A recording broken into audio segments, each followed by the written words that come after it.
Oke, halo-halo semuanya, selamat pagi. Suaraku sudah masuk kan ya dari teman-teman?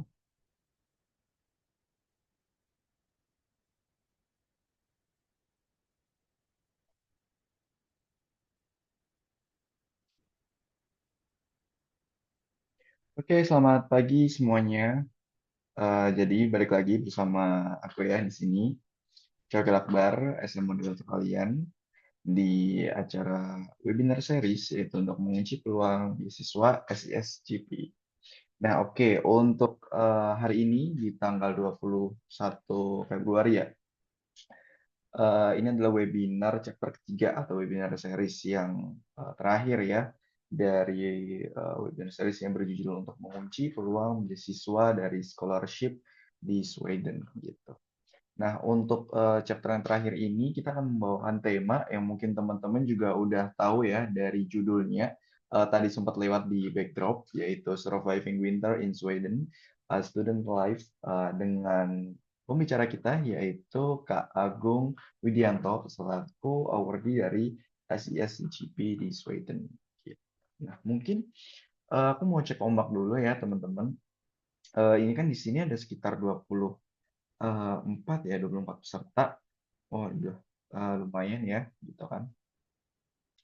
Nah, ini mungkin dari teman-teman gitu kan, yang mungkin untuk mengawali hari gitu kan di weekend ini yang juga mungkin ada yang berpuasa juga gitu ya teman-teman. Aku sangat mengapresiasi banget gitu ya.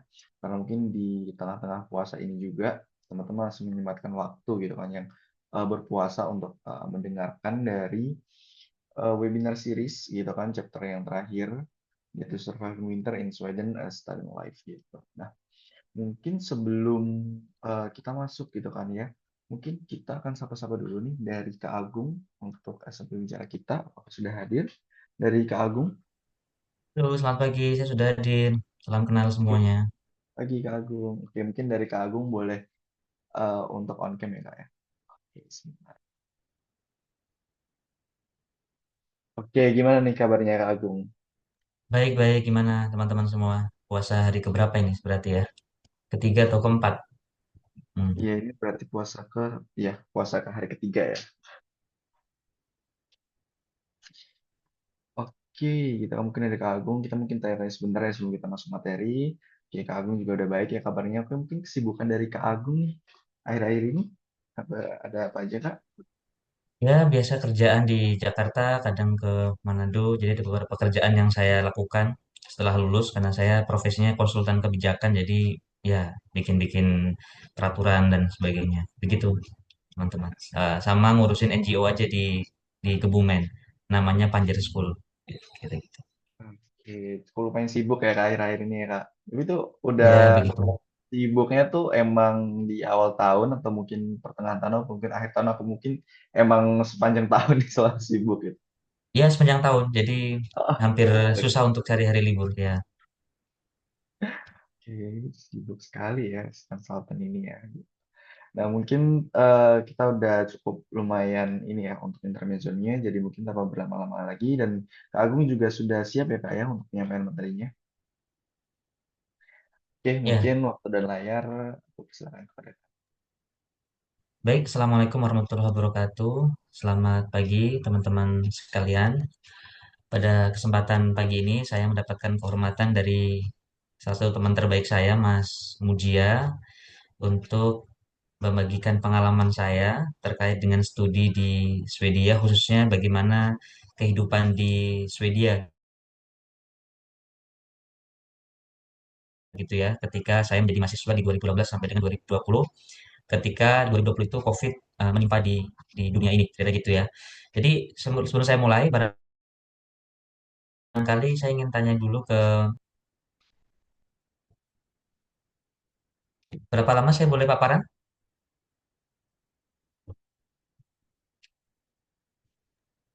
Oke, sorry Kak, gimana? Iya, berapa lama saya boleh paparan Oke, waktu saya? untuk Hmm? mungkin 1 jam atau mungkin paling di 1 jam 15 menit lah. Oke, ya mungkin lebih cepat. Oke, baik teman-teman, nama saya Agung Widianto. Teman-teman juga bisa cari di internet nama saya Agung Widianto sehingga mungkin bisa lebih kenal. Saya dari Kebumen, Jawa Tengah, dan S1 saya di UGM, S2 saya ambil ilmu politik di Umeå University di Swedia.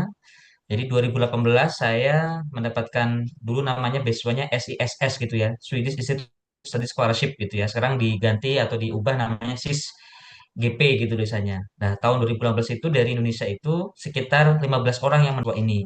Jadi ini beasiswa yang sangat prestisius gitu ya. Jadi ini anggaplah beasiswa dari APBN-nya pemerintah Swedia. Jadi ini tidak terkait dengan pemerintah Indonesia gitu ya. Jadi ini murni beasiswa yang disediakan oleh pemerintah Swedia dalam konteks kolaborasi atau diplomasi antar negara dan juga tukaran budaya internasional. Jadi ada empat hal yang ingin saya paparkan pada pagi hari ini. Pertama terkait dengan pendidikan di Swedia, barangkali narasumber sebelumnya sudah pernah menyinggung, jadi saya mungkin hanya mereview saja. Kedua, bagaimana sih memilih jurusan dan kampus, terutama pengalaman saya.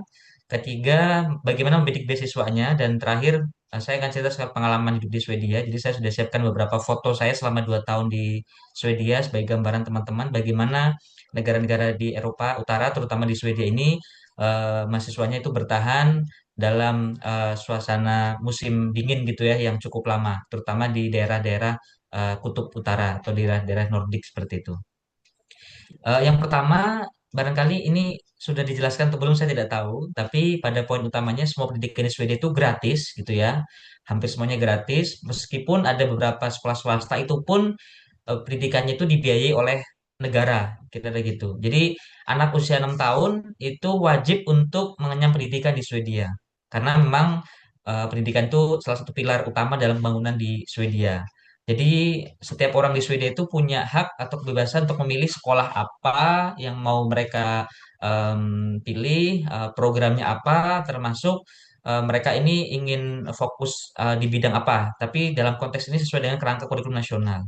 Dan yang paling utama di Swedia itu di semua pendidikan dasar dan menengahnya, ini baru dasar menengah dulu ya sebelum nanti kita pendidikan tinggi, itu fokus sekali kepada kesetaraan. Jadi laki-laki, perempuan, difabel, non-difabel, dan seterusnya itu memang sangat diperhatikan oleh negara.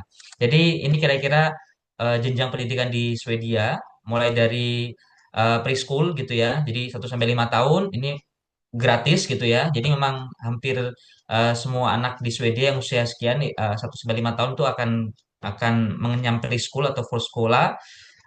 Jadi rasionya juga sangat sangat ideal. Jadi satu guru menangani 6 murid kira-kira gitu ya. Dan memang di sana sudah dikenalkan terkait dengan gender, kemandirian hidup dan sebagainya. Lalu di 6 sampai 15 tahun, jadi ini compulsory schoolingnya atau grundskolan. Jadi ini kalau di Indonesia itu SD itu kan 6 tahun, SMP 3 tahun lah.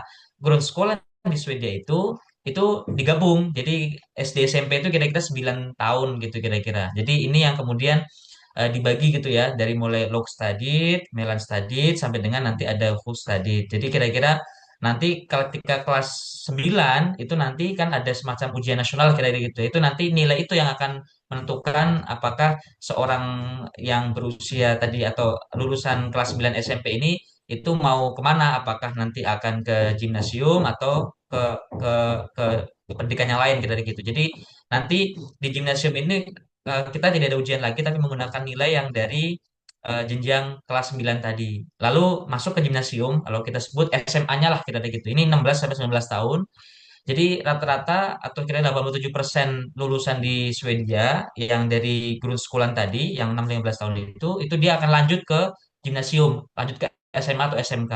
Dan di sana itu sudah mulai ada apa namanya pengenalan program gitu ya. Yang disediakan itu ada 18 program nasional di Swedia.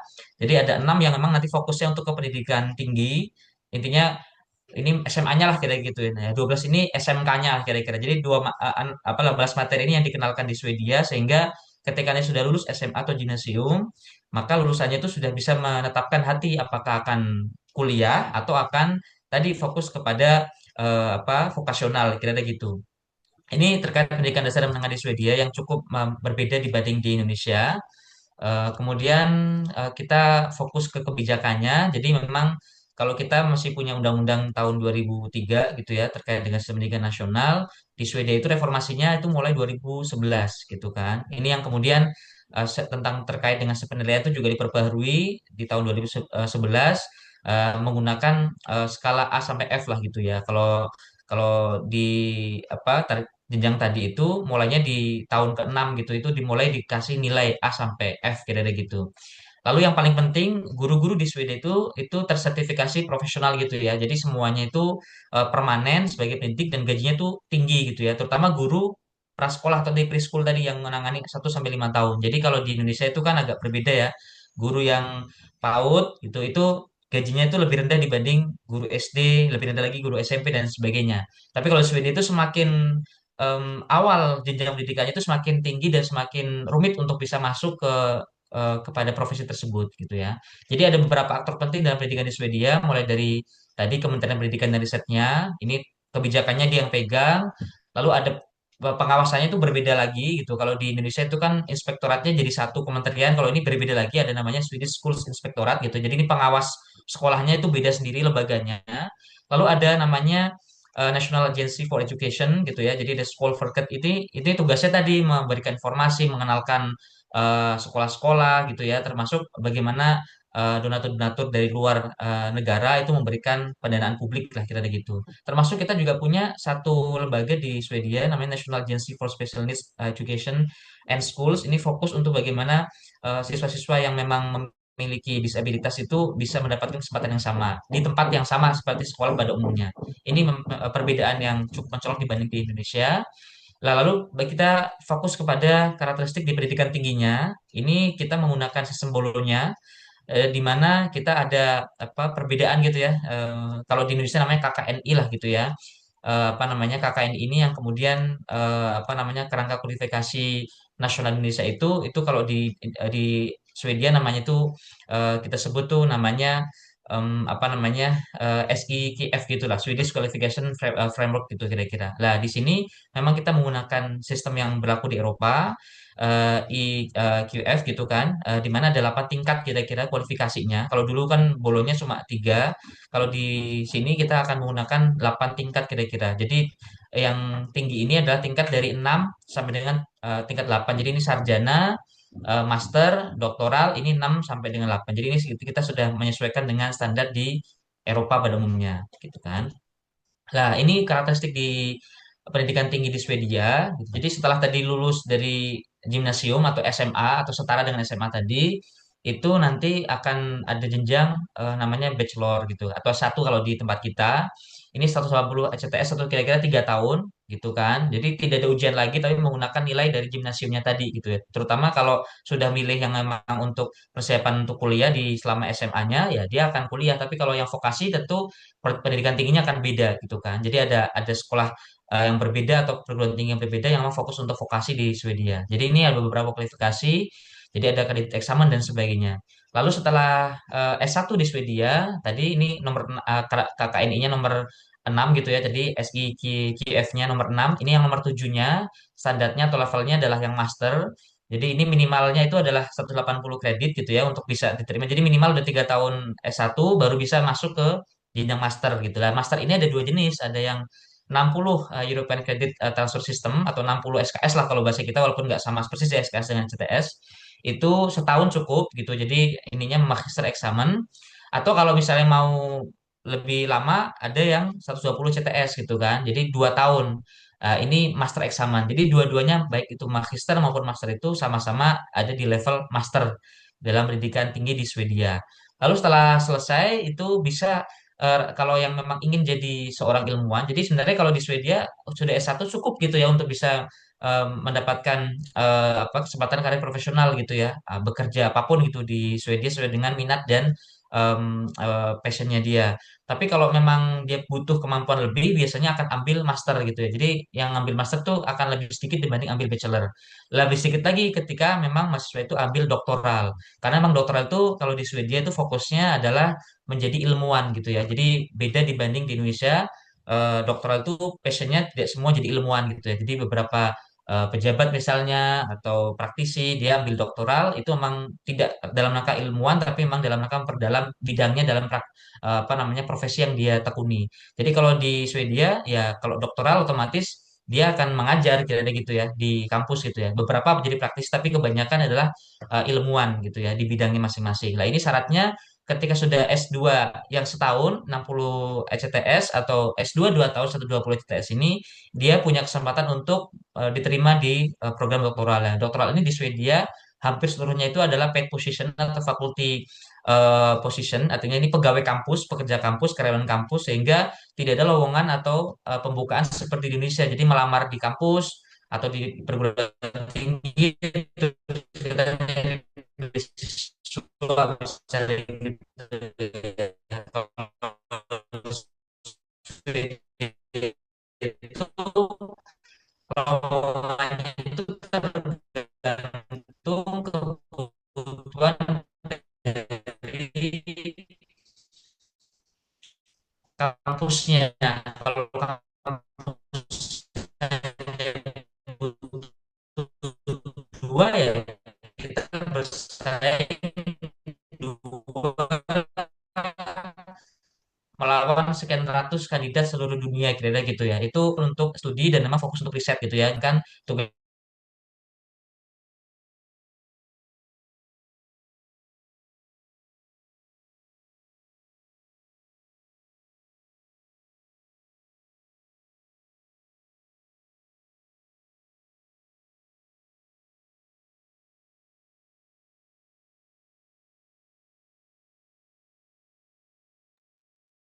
Maaf Kak Agung, kayaknya masih di mute ya. tadi terputus sampai mana ya? Sorry, mohon maaf. Sinyalnya kurang bagus kayaknya di tempat saya. Oke, oke, masih di sini sih Kak, mungkin bisa dilanjut. Oh, oke. Tadi di doktoral ya. Jadi ini Iya, doktoral betul. itu 4 tahun gitu ya. Jadi tidak bisa lebih cepat dibanding 4 tahun kalau di Swedia dan wajib mempublikasikan 4 artikel jurnal internasional kira-kira gitu.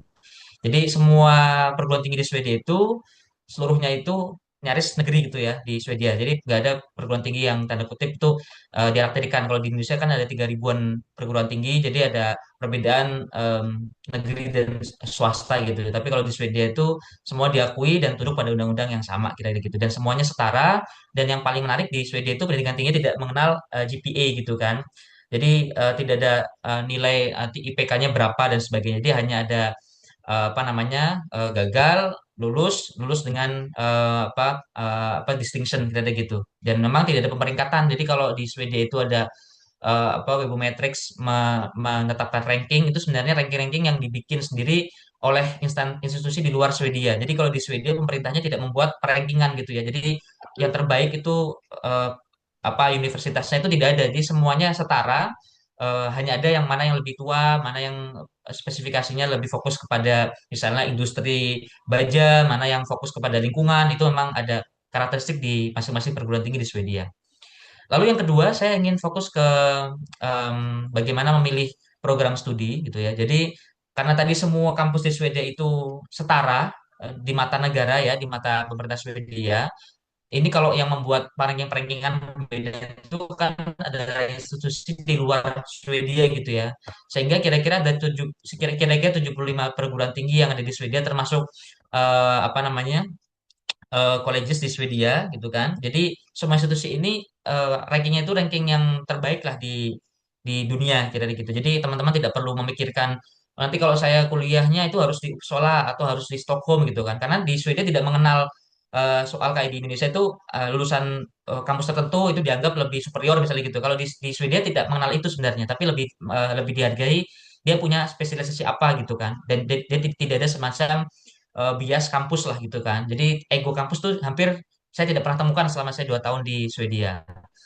Lah, teman-teman, dari 75 kampus ini saya memang memutuskan memilih kampus-kampus yang semakin ke utara kira gitu. Karena memang dari 21 kampus yang populer gitu ya yang saya ketahui dan semuanya itu milik negara, artinya ini apa perguruan tinggi negeri lah kira gitu ya. Karena hampir nggak ada swasta gitu kan di Swedia gitu kan. Jadi pertama yang saya terapkan saat itu adalah pilih kampus yang utara karena semakin ke utara itu akan makin sedikit orang-orang yang memilih studi di sana, terutama orang-orang di Asia. Karena kalau pesaingnya Indonesia itu biasanya kalau nggak Vietnam, ya biasanya Filipina biasanya, tapi paling banyak Vietnam gitu kan. Itu apa banyak mendaftar di kampus-kampus di utara. Terutama negara-negara kayak India, Bangladesh, Pakistan itu memang rata-rata memilih ke utara gitu kan. Karena memang kalau kampusnya semakin ke utara, semakin sepi, semakin jarang, maka peluangnya akan juga makin tinggi. Jadi kalau teman-teman memilih kampus-kampus semakin selatan, kayak misalnya di Gothenburg atau Gothenburg gitu ya, Göteborg atau di Lund, Malmo gitu kan, itu semakin peluangnya kecil karena harus mengalahkan sekian banyak kandidat gitu ya. Karena ini kan seleksi beasiswanya maupun kampusnya itu kan seluruh dunia kan, gak hanya Indonesia aja kan. Dan kampusnya juga sudah punya kuota berapa yang diterima dalam satu program studi gitu kan. Itu pilihan pertama saya adalah saya ke Umeo gitu kan. Kemudian saya hanya milih Umeo saja, tapi ada dua jurusan yang saya pilih saat itu adalah yang pertama politik, yang kedua apa saya agak lupa. Tapi yang politik ini yang saya pilih gitu. Dan setahu saya tidak ada lulusan dari Indonesia yang mendaftar S2 politik selama yang saya tahu gitu. Dan saya tanya para profesor juga nggak ada orang Indonesia yang ambil politik di prodinya politik di Umeo University. Itu kan peluangnya makin besar kan. Karena biasanya kampus-kampus ini dia punya semacam international outreach bagaimana agar agar kampusnya atau prodinya itu memiliki mahasiswa internasional yang banyak dan beragam gitu. Jadi kalau teman-teman misalnya kampusnya adalah Orebro di sini gitu ya, belum ada nih mahasiswa di prodi ini dari Indonesia gitu, kan ada melamar, itu peluangnya makin tinggi untuk diterima di kampus itu. Tapi kalau misalnya teman-teman milih misalnya di Shopping, misalnya gitu ya, di Shopping itu sudah ada di Indonesia itu udah banyak dari tahun berapa. Teman-teman daftar lagi gitu kan. Nah, itu biasanya karena mereka pilih negara-negara yang biasanya itu belum pernah kuliah di prodi tersebut, ya peluang teman-teman akan semakin kecil gitu ya untuk diterima di program tersebut gitu. Tentu kecil bukan berarti tidak diterima, kira-kira begitu ya. Kedua, saya memilih jurusan atau prodi yang jarang diminati gitu kan. Karena di Swedia itu kan disiplin ilmunya itu kan semakin berkembang spesialisasinya gitu ya. Jadi kalau misalnya kebijakan pun macam-macam gitu kan, kebijakan kesehatan, kebijakan lingkungan dan seterusnya gitu ya. Sehingga kalau teman-teman memilih prodi-prodi yang memang jarang diminati itu juga peluangnya makin tinggi. Tapi kalau yang sudah umum teman-teman ya tentu yang minat makin banyak lah kira-kira gitu. Termasuk pilih jurusan dan atau prodi yang punya keterkaitan dengan jenjang pendidikan sebelumnya atau pengalaman kerja terutama. Jadi kalau teman-teman ini adalah seorang misalnya apa ya konsultan pendidikan misalnya gitu ya, ya mungkin teman-teman ambil prodi yang terkait pendidikan itu akan punya peluang yang lebih besar. Itu pengalaman saya seperti itu. Termasuk prodi S1-nya seperti apa itu juga menentukan. Jadi kalau walaupun tidak semata-mata harus linier, tapi akan dicari keterkaitan antara prodi S1 yang diambil apa dengan prodi S2 yang dituju, kira gitu. Karena memang tadi kampus-kampus ini berkompetisi untuk memastikan jangkauan internasionalnya atau international outreach-nya. Jadi teman-teman paling tidak bisa tadi mengadopsi tips tiga yang saya tadi sampaikan ya. Pilih universitas yang ada di semakin ke utara. Bukan berarti kalau makin ke selatan tuh makin sulit ya. Ya, tentu sulit dalam konteks karena memang pesaingnya banyak gitu ya. Prodinya jarang, termasuk prodinya punya keterkaitan dengan pengalaman kerja maupun studi S1 yang teman-teman tempuh sebelumnya. Ini jadwal penerimaan tentu teman-teman sudah disesuaikan ini dengan sangat detail gitu ya pada sesi atau series sebelumnya. Tapi poin utamanya adalah penerimaan di Swedia itu kan setahun dua kali gitu ya. Tapi umumnya kita biasanya memilih yang autumn semester gitu ya. Jadi yang mulai kuliahnya itu Agustus atau September di tahun depannya kira-kira gitu ya. Jadi kalau kita daftar di tahun apa tahun lalu ya mulainya di Agustus atau September. Jadi kira-kira teman-teman ini hampir tanggal waktunya atau deadline-nya ini masa itu tidak banyak berubah setiap tahunnya dari mulai saya dulu mendaftar maupun sebelum-sebelumnya maupun sampai saat ini. Kalaupun berubah mungkin tidak terlalu signifikan. Jadi kalau teman-teman memang ingin kuliahnya adalah di tahun ini di Agustus atau September tahun 2026 ya teman-teman mestinya menyiapkannya di tahun lalu dimulai Oktober gitu ya. Karena memang beasiswa yang ditempuh untuk SIS GP ini adalah biasanya pendaftarannya itu ada di maksimal di 25 Februari kalau saya tidak keliru gitu ya. Tapi juga ada penerimaan kampus yang mulainya spring semester gitu ya. Jadi mulainya Januari bisa kuliah.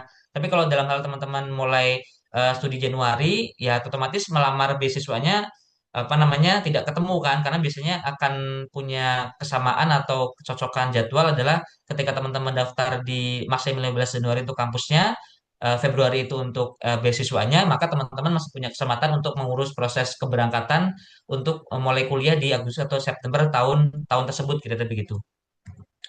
Ini persyaratan masuknya dan saya kira teman-teman sudah di apa, bahas lebih lanjut gitu ya. Ini yang saya juga saat itu memikirkan apakah ada wawancara ya, apakah sulit ya untuk daftar di Swedia karena saya nggak tahu karena saya belum pernah melamar beasiswa apapun saat itu ya, saat 2017 gitu ya saya mengurus gitu ya. Hal pertama tentu teman-teman pastikan sudah lulus S1 gitu kan. dan semua dokumen dari ijazah, transkrip itu semua harus dilegalisasi juga gitu kan. Dan yang paling penting sebelum kita bicara hal-hal lain gitu ya terkait nanti akan gimana kehidupan di sana dan seterusnya, ya pastikan teman-teman sudah punya sertifikat IELTS atau TOEFL gitu kan. Jadi sebelum cerita saya mau kuliah di Swedia atau negara manapun gitu ya, kadang kita sudah berangan-angan sangat luar biasa gitu ya, tapi kita belum belum punya sertifikat ini, kita hampir sulit untuk punya kuncinya.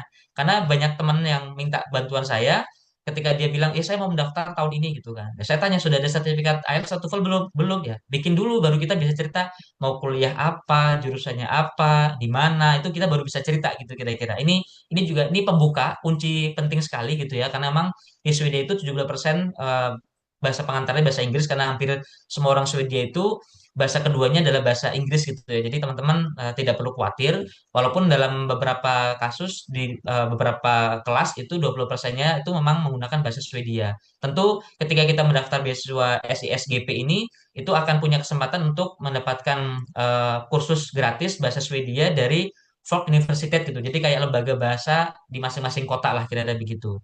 Lalu yang paling penting ini gitu kan, teman-teman harus punya paspor gitu kan. Karena KTP-nya nggak cukup, harus punya paspor. Jadi minimal kalau teman-teman sudah bersiap untuk masuk mulai kuliah di Swedia, entah tahun ini, entah tahun depan, atau depannya lagi, ini dua kunci ini yang paling penting ini. Punya sertifikat IELTS, punya paspor itu karena hal yang administratif, tapi itu menentukan tahap selanjutnya, kira-kira gitu. Baru kita bisa bicara hal-hal lain gitu ya, mulai mata kuliah apa yang bisa diteruskan dari S1, bagaimana surat motivasi, bagaimana surat rekomendasi, skripsi, publikasi, itu baru bisa kita, itu hal-hal yang bisa ditindaklanjuti setelah nomor 2 3, tentu nomor satu ini kita bereskan.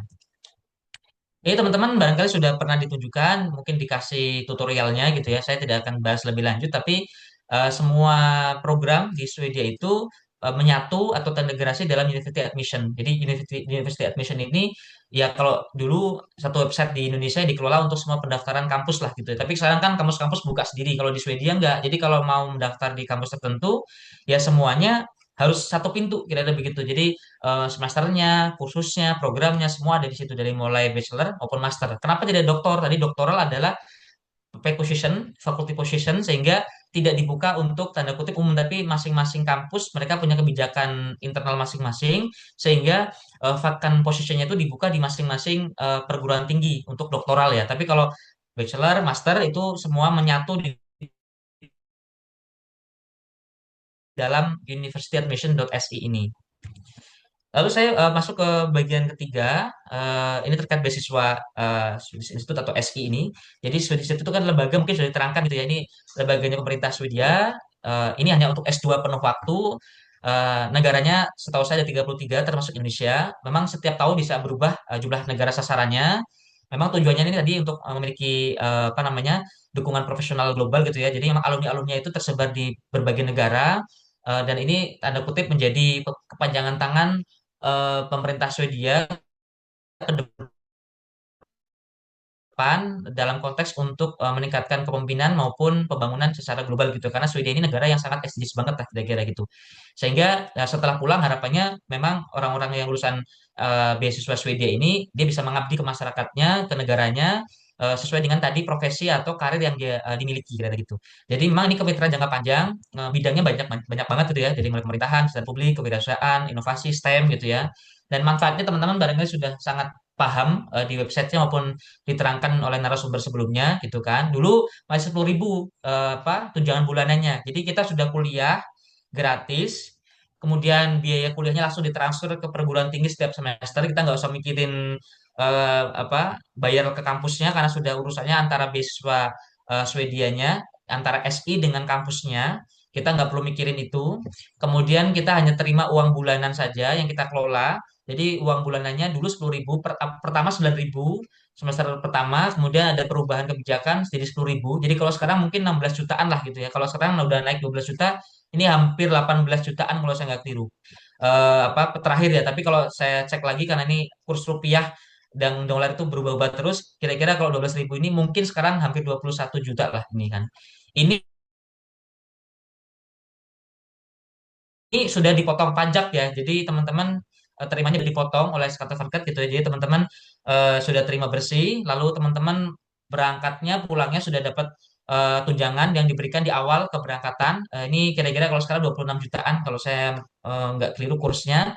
Terus yang paling penting, teman-teman setelah lulus dari sini maupun selama kuliah di Swedia itu mendapatkan jaringan profesional yang memang tidak dimiliki oleh penerima beasiswa manapun.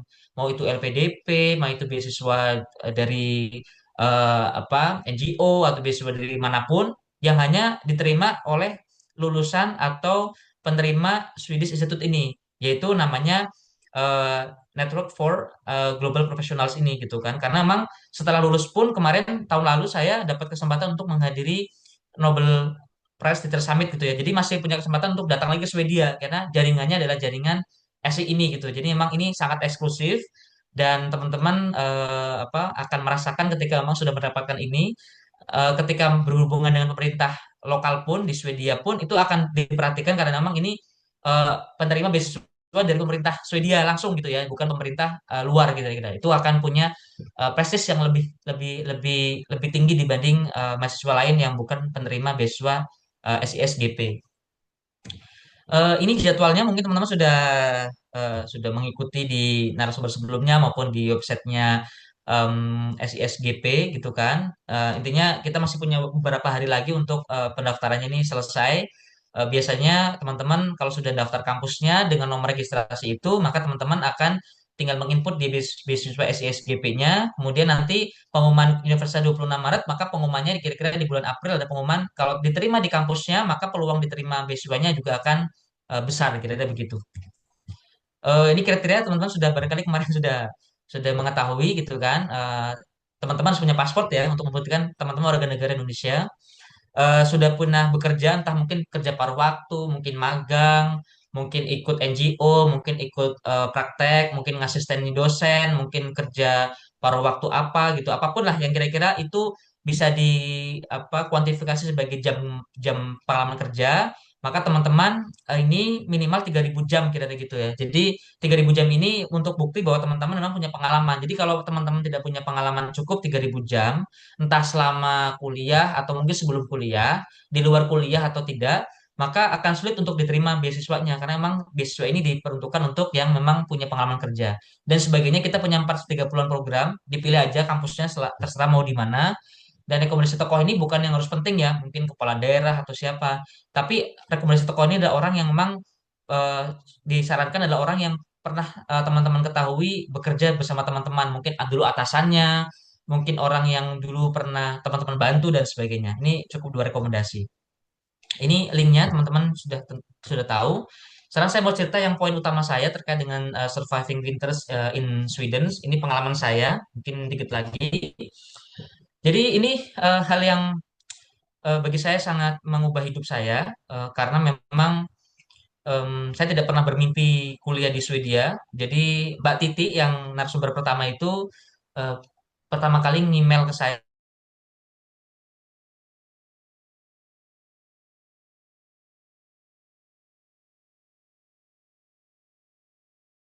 gitu ya, tahu-tahu ada email, ada ini beasiswa Swedia karena saya tahunya kan beasiswa dulu cuma LPDP dan lain-lain gitu ya, nggak ada yang ke Swedia gitu ya. Nah, saya iseng-iseng dan saya kemudian ya karena orang tua saya keluarga yang biasa-biasa aja gitu kan. Mereka teman-teman di sini ada yang sama dengan saya posisi keluarganya, jadi mimpi untuk kuliah itu hampir susah gitu ya karena untuk kuliah pun juga butuh modal kan. Walaupun teman-teman dapat beasiswa SI pun ya teman-teman harus mendp apartemen atau kos-kosan dulu dan sebagainya, itu kan juga butuh uang, beli tiket.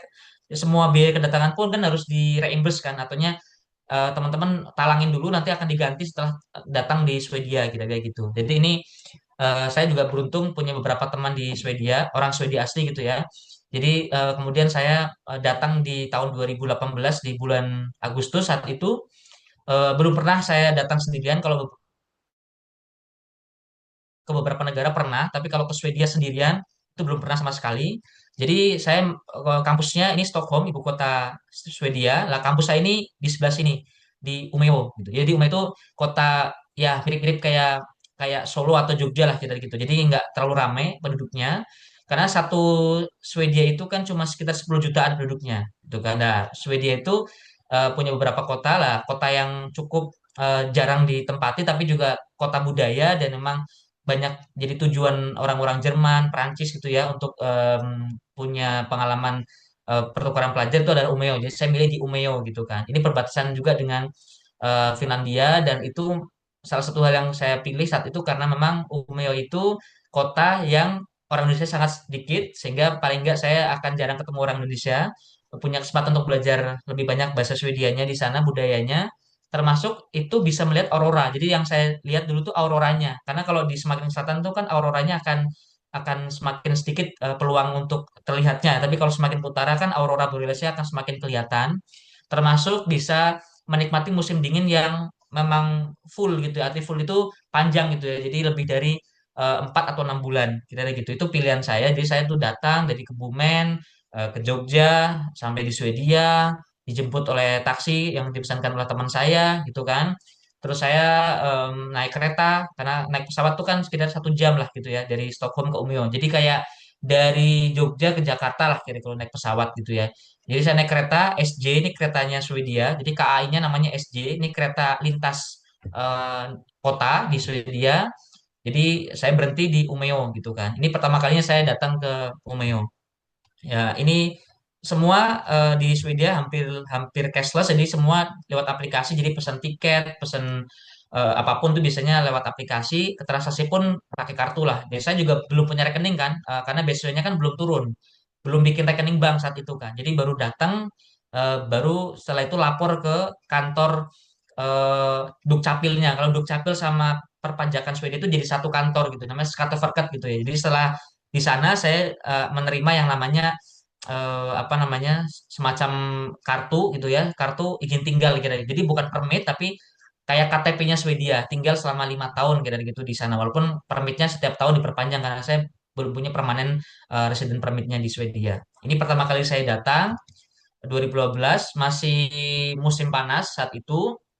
Lalu saya mulai kuliah di September awal, dan memang yang nggak ada mahasiswa Indonesia karena saya pilih kampus prodi yang orang Indonesia itu sangat sedikit, dan saat itu yang orang Indonesia itu S2 itu cuma satu gitu kan, itu pun geografi gitu kan. Jadi itu yang kemudian saya pemilih untuk kuliah di kampus ini. Rata-rata yang kuliah ini orang-orang Swedia, tentu banyak sekali orang Swedia. Orang Jerman juga banyak gitu kan. Otomatis mau nggak mau ya saya harus interaksi dengan mereka gitu kan, karena temennya cuma orang orang luar negeri semua. Artinya saya hanya orang Indonesia, jadi saya yang jadi turis lah kira-kira di situ. Kemudian setelah itu saya apa namanya belajar budayanya, bahasanya gitu, cara berpikir mereka gitu kan, karena mereka itu kan punya budaya lagom gitu ya. Lagom itu tidak kurang tidak lebih ya, pas-pas aja, yang sedang-sedang aja gitu ya. Dan di sana saya selama kuliah tidak ada kayak semacam prejudis gitu ya, ini pinter ini bodoh gitu kan, jadi nggak ada sama sekali. Jadi kalau saya nggak bisa pun dibantu oleh teman mahasiswa yang lain, termasuk kalau saya bisa, saya biasanya diminta tolong lah untuk bisa membantu gitu kan. Jadi pembelajarannya ya ceramah biasa kayak kuliah biasanya, tugas kelompok gitu kan, tugas individu. Karena selama satu semester itu kita mengambil itu biasanya maksimal 4 mata kuliah. Jadi kita hanya 30 kredit selama S2. Masing-masing kredit itu minimal 7,5. Biasanya saya di sana selama kuliah itu mengambilnya maksimal 3. Jadi satu mata kuliah itu 7,5, karena ini 30 berarti ada satu mata kuliah yang 15, yang dua ini 7,5, 7,5. Jadi totalnya ada 3 mata kuliah. Jadi kita fokus ke situ aja. Kuliahnya cuma seminggu paling cuma 2 kali, kadang cuma 3 kali gitu kan. Jadi tidak tidak banyak kuliah, tapi memang banyak tugas mandirinya dan memang harus banyak baca literatur gitu kan. Karena memang agak berbeda dibanding di Indonesia. Kita tugas kelompok bagi-bagi gitu. Ini masing-masing individu dikasih tugas-tugas yang memang cukup memampukan kita untuk lebih mandiri dalam perkuliahan di S2-nya. Tentu yang paling penting pertemanan. Saya di sini tidak menuliskan beberapa teks gitu ya. Saya ingin cerita foto-foto aja. Karena saya suka memfoto-foto.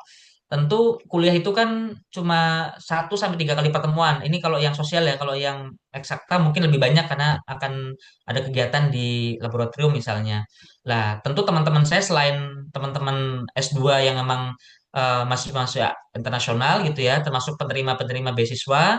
Ya saya juga karena temennya jarang yang dari Indonesia, tentu temennya dari luar kota gitu kan. Dan saya juga berteman dengan mahasiswa Indonesia yang dari luar kota gitu kan. Ini contohnya ada yang dari Stockholm, ya saya berteman dengan mahasiswa dari Stockholm, tentu dari luar negeri juga yang mungkin sama-sama Muslim atau sama-sama memang penerima SI. Jadi kesamaan-sama itu yang membuat saya berteman. Termasuk saat itu ada kesempatan untuk menerima kunjungan gitu. Jadi kampusnya itu ada pertukaran pelajar antara dosen-dosen di Indonesia dengan kampus Umeo gitu kan. Jadinya ada dosen dari UNS kedokteran, ini semuanya dokter, ini spesialis jantung, ini spesialis syaraf. Datang kan, otomatis senang kan dikunjungi kayak kalau ada orang luar negeri atau dari Indonesia datang itu kayak wah ini pasti dia ada kayak saudara mau datang lah gitu kan. Kan kalau tidak ada teman ini ya kita kesepian karena kehidupan kita cuma di kampus, jalan-jalan sendiri, paling ya di kos gitu kan. Jadi tidak banyak aktivitas. Tapi ketika ada teman ya kita di luar waktu kuliah kita masih punya kesempatan untuk jalan-jalan, bersepeda dan sebagainya gitu ya, makan bareng. Ya paling menikmati kota karena kan udaranya di Swedia, terutama di Swedia yang bagian utara itu kan sangat bersih gitu ya, sangat sejuk gitu, ada gitu. Jadi orang biasanya bawa anjing jalan-jalan, ada yang bersepeda, jalan kaki, dan beberapa itu merawat bayi-bayi gitu kan. Jadi hampir tidak tidak ada ART atau asisten rumah tangga di Swedia karena masing-masing orang Swedia yang sudah berkeluarga itu merawat anaknya sendiri. Jadi mereka ya memandirikan anaknya, kira-kira begitu. Ini kehidupan di kos. Jadi kos di Swedia itu semakin ke utara negaranya, bagian negaranya itu semakin murah. Jadi kalau kalau kita tinggal di negara yang bagian selatan ya biayanya makin mahal karena kan memang jumlahnya terbatas, yang akan kos juga banyak kan makanya mahal. Tapi kalau semakin kita ke utara itu penerimanya sedikit, orang yang kuliah sedikit, termasuk kapasitas untuk kosnya itu juga makin banyak makanya makin murah. Jadi saya dulu sekitar 3.800 sampai 4.000 gitu ya per semester dari 10.000. Jadi sepertiga lebih dari beasiswa yang saya terima itu untuk biaya kos lah selama ini bayarnya per bulan ya teman-teman gitu ya. Jadi kita juga ada aplikasi, jadi semua rumah atau kos-kosan di Swedia itu yang disediakan oleh pemerintah kota itu ada namanya Bostaden namanya. Jadi kayak DPUPR-nya tapi ini perumahannya lah gitu ya. Jadi ada websitenya, kita nanti kalau mau milih mana yang kosong, kita mau pilih yang kos yang di mana itu sudah langsung pilih di sana, bayar di sana, kita sudah tinggal terima kunci dan merawat lah kira-kira gitu. Sudah ada yang bersih-bersih, tapi bersih-bersih luar ya, bukan bersih-bersih dalam. Jadi mau nggak mau karena mahasiswa asing yang ada di Swedia terima beasiswa, tidak perlu khawatir lagi kan soal uang. Tapi karena nggak bisa masak, otomatis ya harus belajar masak gitu kan, belanja. Tentu beberapa kota di selatan dia ada restoran Asia atau toko Asia, jadi masih bisa ada beli Indomie, beberapa produk dari Belanda kan, Amsterdam dikirim ke Swedia juga kan, masih bisa dapat apa produk-produk yang memang lidah Indonesia banget lah kira-kira gitu ya. Tapi di negara yang makin ke utara itu makin jarang kan yang sedia. Biasanya yang jualan ini kalau nggak orang Vietnam, orang Bangladesh ya orang Indonesia. Jadi ada memang beberapa orang Indonesia yang tinggal di Swedia karena dulu memang apa ketika ada bule di Swedia datang ke Indonesia ya terus ya mereka berjodoh lah kira-kira gitu. Jadi mereka tinggal di Swedia. Jadi ada beberapa kota yang kecil di Swedia itu ada orang Indonesianya. Jadi sudah kita di kos, kehidupannya cuma belanja, ya paling belajar gitu kan, makan, ibadah, masak, interaksi sama apa penghuni kos lain karena masing-masing kamar ini kan punya kehidupan masing-masing. Jadi kita nggak bisa kayak berisik dan seterusnya. Walaupun beberapa kali malam Sabtu, malam Minggu itu ada beberapa teman ngajak mungkin, ayo kita makan bareng, masak bareng. Ya kita mau nggak mau kalau udah diajak ya kita ikut. Tentu di kos ini ada jadwal untuk buang sampah bergiliran gitu. Jadi kalau yang kosnya itu ada anggaplah satu lantai itu satu blok ini misalnya ada 7 orang ya nanti Sabtu siapa yang buang sampah dan seterusnya gitu. Jadi sampah bareng-bareng dibuangnya giliran kita gitu ya. Termasuk kalau ada salju ya kita mau nggak mau malas keluar ya ini ya kita mau nggak mau keluar karena kita harus beli makan. Termasuk laundry itu harus gantian karena kita ada jadwal untuk apa booking laundrynya gitu. Kalau kosong kapan? Jadi kita kalau perlu ya kita nggak bisa cuci gitu kan. Jadi kita melaundry sendiri. Ada pengeringnya juga kan di apa namanya di ruangan apa apartemen itu kan ada tempat untuk mencuci dan mengeringkan pakaian gitu kan. Jadi ini hal-hal yang sangat penting yang sangat bisa saya bagikan. Termasuk karena jarang masak gitu ya. Ya kita masak nasi, setelah itu nasinya kita kasihkan di freezer gitu kan. Kalau nggak di freezer musim dingin pun juga awet kan. Ya udah kita pakai microwave, kita panaskan. Ya udah kita paling beli semacam kayak sarden ikan gitu kan. Ya udah kita makan gitu kan. Paling masak-masak sayur gitu kan. Sebisanya gitu. Yang penting bisa kemakan gitu kan. Makanya dulu sebelum saya balik ke Swedia ya ya cukup kurus lah karena memang ya gimana lagi kan, kita harus hidup prihatin juga sambil menyisakan uang tabungan tadi kan, karena kalau uangnya semua dihabiskan kita nggak bisa jalan-jalan kan selama di Swedia. Tentu andalannya adalah Indomie gitu kan, ini Indomie yang menjadi andalan saya ketika memang butuh cepat ya, Indomie kira-kira gitu ya. Tentu dapurnya dapur bersama di Swedia di kosnya, jadi kalau udah rampung biasanya harus langsung dicuci, langsung ditiriskan di apa dapurnya di sini gitu kan. Jadi kalau misalnya penuh numpuk, nanti akan ada penghuni kos lain itu akan nulis ya marah-marah gitu ya, marah-marah pakai tulisan ini siapa kok nggak dicuci dan sebagainya sampai numpuk dan sebagainya gitu ya. Lalu ibadah karena memang saya di negara utara jadi belum ada masjid saya itu, jadi hanya ada satu ruangan apartemen yang dijadikan sebagai tempat untuk ibadah gitu. Jadi kalau Jumatan tuh penuh banget kayak gini gitu kan. Terus kalau misalnya Jumatan penuh, kita masih bisa apa menyewa atau meminjam satu apa namanya stadion futsal ya, kita numpang di sini. Jadi stadion futsal gitu ya, kita numpang Jumatan di situ. Karena kecil musolanya cuma ukurannya berapa gitu ya, cuma 6 kali 10 atau berapa, ya kita akan susah kan untuk ibadah karena muslimnya kan di Swedia saat itu di Umeå itu 2000-an gitu kan. Jadi ada beberapa titik untuk bisa ibadah gitu kan. Termasuk di kampus juga ada satu ruangan yang jadi tempat untuk ibadah. Dan jangan khawatir karena banyak orang dari Timur Tengah, dari Mesir, dari Palestina, dari apa namanya Lebanon gitu ya, yang juga Maroko juga yang kuliah juga di Swedia. Ada yang jadi mahasiswa S2, ada yang jadi mahasiswa doktoral, ada yang juga postdoktoral, ada juga pekerja apapun ya di Swedia kan, karena mereka beberapa adalah apa pencari suaka lah kira-kira gitu. Jadi mereka dapat suaka di Swedia, beranak pinak di sana, sehingga muslimnya juga banyak. Jadi nggak perlu khawatir karena sama-sama muslim, terutama saya muslim gitu ya. Jadi otomatis tidak merasa terasing karena ya apa bisa ketemu dalam sholat jamaah dan sebagainya. Tentu puasa di Swedia saat itu di 2019 itu hampir 21 jam gitu kan. Jadi buka puasanya itu kira-kira jam 9 jam 10 malam, jam 3 itu udah subuh lah kira-kira gitu kan. Jadi terawihnya juga cepat sekali karena mepet waktunya, dan saya biasanya menjadikan musola ini sebagai tempat untuk belajar gitu ya. Karena kalau di kampus bosan ya saya ke apa ke musola gitu kan, sambil nunggu waktu sholat gitu kan. Tentu ini sholatnya itu juga kalau pas Idul Adha itu juga sorry Idul Fitri Idul Adha itu kan penuh, kita nyewa lapangan bola yang lebih besar lagi kan, studio apa stadion yang lebih besar lagi untuk bisa kita ibadah. Jadi ini ibadah tidak tidak ada isu. Tentu kita akan kesepian karena ya tidak ada orang Indonesia lain gitu ya, yang kebetulan saya di sana Muslim Indonesia satu-satunya, jadi mau nggak mau ya dikenal dekat dengan orang-orang Muslim di sana karena pakai peci kan, ciri khasnya. Kalau yang lain kan mungkin ada yang pakai peci, ada yang pakai peci gitu atau pakai kopiah biasanya. Dan waktu sholat ini mereka tulis dan memang sangat cepat karena memang kalau udah musim dingin tuh ya kadang-kadang itu musim siang itu cuma kadang 4-5 jam aja gitu kan. Jadi emang perubahannya sangat cepat sekali di Swedia terkait dengan waktu sholatnya. Jadi kita bisa pakai Muslim Pro, kita sesuaikan waktunya untuk bisa ibadah seperti itu. Terkait cuaca ini yang mungkin topiknya. Jadi kenapa saya pilih utara? Saya ingin nikmati musim salju yang cukup panjang, musim dingin yang cukup lama, sehingga ya ini eh, cuacanya seperti ini gitu. Jadi -19, -20, -22 gitu kan. Jadi ya putih semua, saljunya sangat apa tebal gitu kan. Jadi kemana-mana ini salju sampai saya ambil pakai gelas, oh kayak gini ya, kayak es serut gitu. Tapi rasanya lebih tawar gitu kan.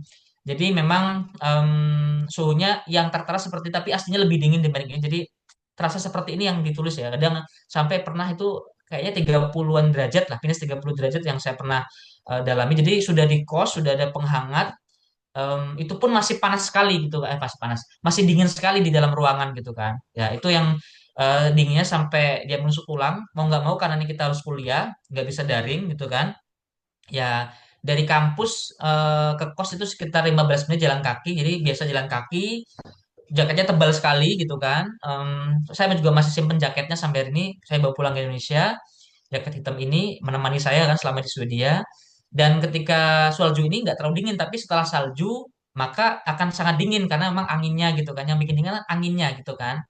Jadi ini suasana apa namanya jam berapa ini? Kalau nggak salah jam 7 masih subuh seperti ini. Jadi jam 7 jam 8 juga masih gelap ketika memang kita di bulan-bulan November seperti itulah kira-kira gitu.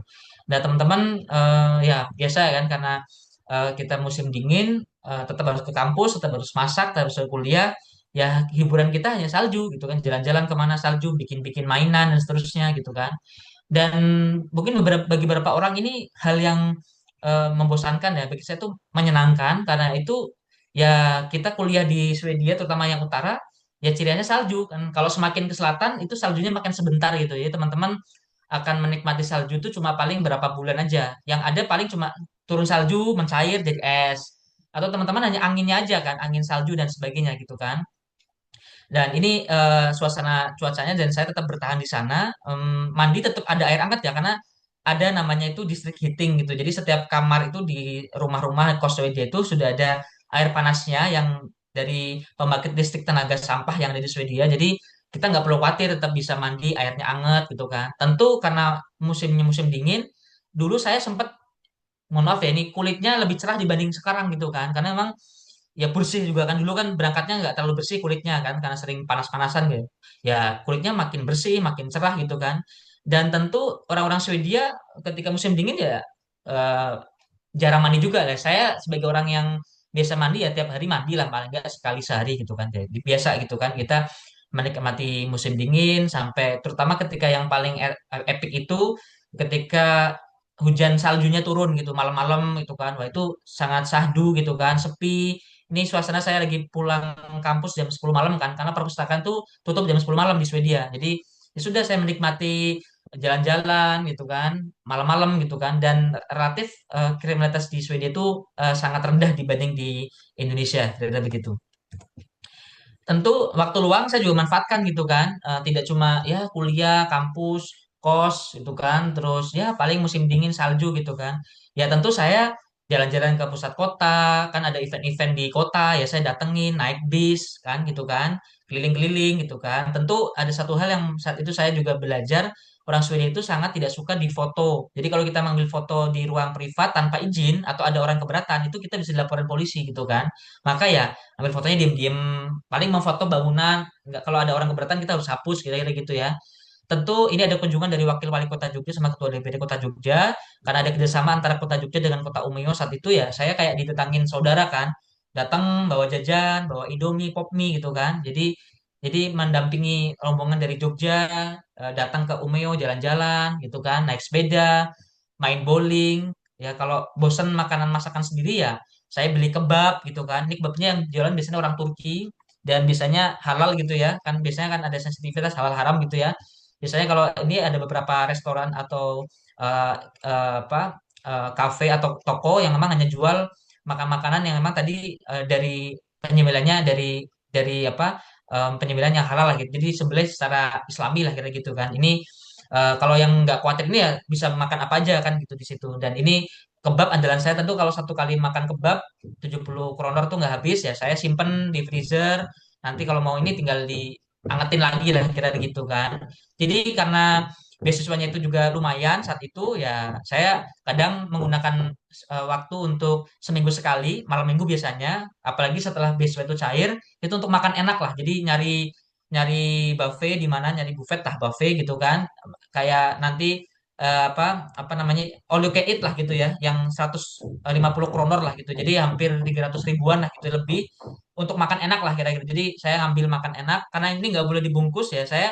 biasanya makan banyak setelah itu saya bawa bungkus sendiri tapi makanan sisanya gitu jadi bukan makan ngambil dari prasmananya terus saya ambil bawa banyak kan itu curang ya ini ambilnya banyak porsinya terus saya habis itu minta bungkus lah sisanya yang saya nggak habiskan biasa nanti mancing renang nanti jalan-jalan ke kota-kota lain gitu ya, nemui teman-teman mahasiswa Indonesia di kota lain, itu biasa saya lakukan, main biliar, nanti ada festival es gitu kan. Jadi sebenarnya menyenangkan sekali karena ini yang dicari kan bukan bukan karena kuliah di Swedia itu karena kampusnya ya, tapi karena pengalaman hidupnya, bagaimana kita bisa lebih mandiri di Swedia, bisa kemudian melihat Indonesia dari luar seperti apa, menjadi mentor seperti apa. Tentu yang menjadi idola saya gitu ya, kalau cuci mata itu kan kalau paling menarik kan ke mall gitu biasanya kalau di Jakarta atau mungkin di Semarang atau mungkin di Jogja ya saya kalau di Swedia itu ada namanya IKEA di Indonesia juga ada IKEA kan di IKEA itu mall yang memang toko furnitur yang asli orang Swedia yang punya lah kira gitu. Ya udah, tapi di dalam mallnya itu ada restorannya, itu jalan-jalan, lihat baju-baju, tentu nggak mesti beli ya, nyari yang diskon dan sebagainya gitu kan. Ya udah, terus ini ada orang Indonesia juga namanya Pak Buddha, ini apa pemenang apa namanya Coffee Roastery gitu ya di Swedia juara 1 2017. Ini orang Bali. Jadi di Swedia juga banyak orang Bali yang tinggal di sana, menetap di sana, dapat orang sana. Jadi ini kotanya lebih lebih utara lagi dibanding kota Umeå, gitu kan. Namanya di Lycksele, gitu kan. Jadi beliau punya punya kedai kopi yang sangat terkenal. Kopinya bisa diramu yang nanti ada unsur-unsur alkoholnya gitu. Jadi orang Swedia sangat suka lah dengan kopinya Pak Buddha. Ini namanya Pak Buddha Suteja namanya. Jadi kadang ke kota-kota itu untuk mengunjungi biar nggak kangen Indonesia kira begitu. Ini ada namanya eh, namanya Mas Budi namanya, ini orang Bali juga, dia dapat orang Swedia juga, dia bekerja sebagai perawat lansia di Swedia. Jadi udah punya anak, ya udah dia ini kotanya di selatan Umeå gitu. Jadi kadang naik kereta saya kunjungan ke tempat dia, dimasakin ayam betutu dan seterusnya gitu. Jadi nggak perlu khawatir walaupun kotanya utara, tapi sebenarnya kita punya banyak relasi, punya banyak keluarga di sana. Asalkan mau keluar, mau berbaur loh kan, jangan cuma kampus kos itu kan otomatis akan membosankan dan nanti jenuh, gitu kan. Ini terkait beasiswa, jadi dulu ini saya nggak terima 12.000 ya teman-teman, tapi 10.000 kronor lah gitu ya. Jadi kita akan dibuatkan rekening bank namanya Ika Banken. Ika Banken ini anggaplah BNI-nya Swedia lah gitu. Jadi atau BRI-nya Swedia lah gitu. Jadi ini rekening bank yang dikelola oleh pemerintah Swedia. Beasiswa SISGP ini menggunakan setahu saya Ika Banken ini. Lah Ika Banken ini bisa dikelola sendiri gitu kan. Bisa juga teman-teman akan ambil uangnya transfer ke apa namanya rekening lain. Jadi boleh bikin rekening lain, misalnya kayak SEB. SEB itu anggaplah bank mandirinya Swedia lah kira-kira gitu kan. Saya juga masih punya tapi udah nggak aktif lagi. Jadi biasanya saya tiap tanggal 25 terima uang segini ya 10.000 kronor, ambil tarik tunai gitu kan. Saat tarik tunai saya setor tunai ke bank SEB-nya. Karena setahu saya Bank Ika Banken ini itu nggak bisa mentransfer ke bank lain saat itu ya. Saya sekarang nggak tahu. Sehingga harus ditarik tunai dulu, setor tunai ke bank SEB-nya, bank bank barunya lah, rekening bank yang kedua, baru saya bisa transaksi kemana-mana. Karena Ika Banken ini tidak bisa transfer ke luar negeri gitu kan. Jadi nggak ada Mastercard atau visanya. Kan kadang kita kepengen pakai TransferWise atau apa itu untuk bisa transfer ke Indonesia atau bayar apa itu kan kita butuh untuk bank lain. Nah ini saya punya bank lain gitu kan. Dan untuk bikin rekening bank syaratnya adalah tadi ada jaminan beasiswanya karena kita penerima beasiswa SSGP, ada tadi apa namanya student card-nya kartu mahasiswa atau KTP-nya juga kita harus punya, permit-nya harus punya.